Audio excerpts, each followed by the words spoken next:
चला तर मग आज बनवूया हेल्दी चॉकलेट्स. तर इथे मी सर्व प्रकारच्या सीड्स घेतलेले आहेत. कोका पावडर घेतलं आहे आणि बिया काढून खजूर घेतलेला आहे. आता या बिया चांगल्या भाजून घ्यायच्या आहेत. त्याच्यामध्ये तुम्ही काजू बदाम सगळं टाकू शकता. तसेच चांगलं भाजून घेतल्यानंतर थंड होईपर्यंत थोडा वेळ ठेवून द्यावे. त्यानंतर थंड झाल्यावर या बिया आणि खजूर मिक्सरला वाटून घेऊन हे असं मिश्रण तयार होईल.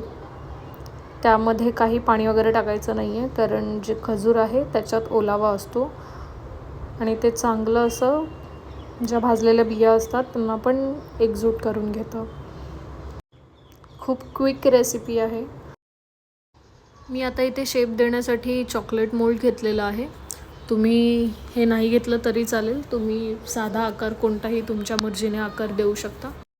ही खूप हेल्दी आणि क्विक रेसिपी आहे. जर आपल्या घरात लहान मुलं असतील आणि ते ड्रायफ्रूट्स वगैरे खायला किंवा खजूर खायला त्यांना आवडत नसेल तर अशा प्रकारे तुम्ही बनवून त्यांना देऊ शकता. तर आता मी इथे कोका पावडर घेतलेली आहे. जे आपले चॉकलेट्स झालेले आहेत बनवून रेडी, त्यांना मी काही चॉकलेट्स कोका कोटिंग करून घेणार आहे.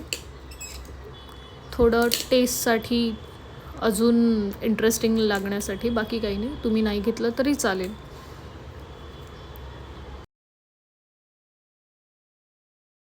छान असं शेप आणि टेक्स्चरने रेडी झालेले आहेत आपले ड्रायफ्रूट्स चॉकलेट्स, मस्त असे. तसेच तुम्ही तुमच्या हिशोबाने चवीप्रमाणे खजूरचं प्रमाण घेऊ शकता. मी इथे कमी गोड बनवण्यासाठी मोजकेच खजूर घेतलेले आहेत. सो अशा प्रकारे आपले हेल्दी चॉकलेट्स रेडी आहेत. चला तर मग टेस्ट करूया. हे विदाऊट कोटिंग आहे जे आपण आता टेस्ट करतोय.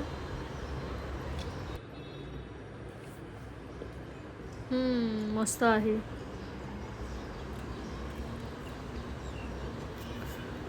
तसेच हे विथ कोटिंग आहे.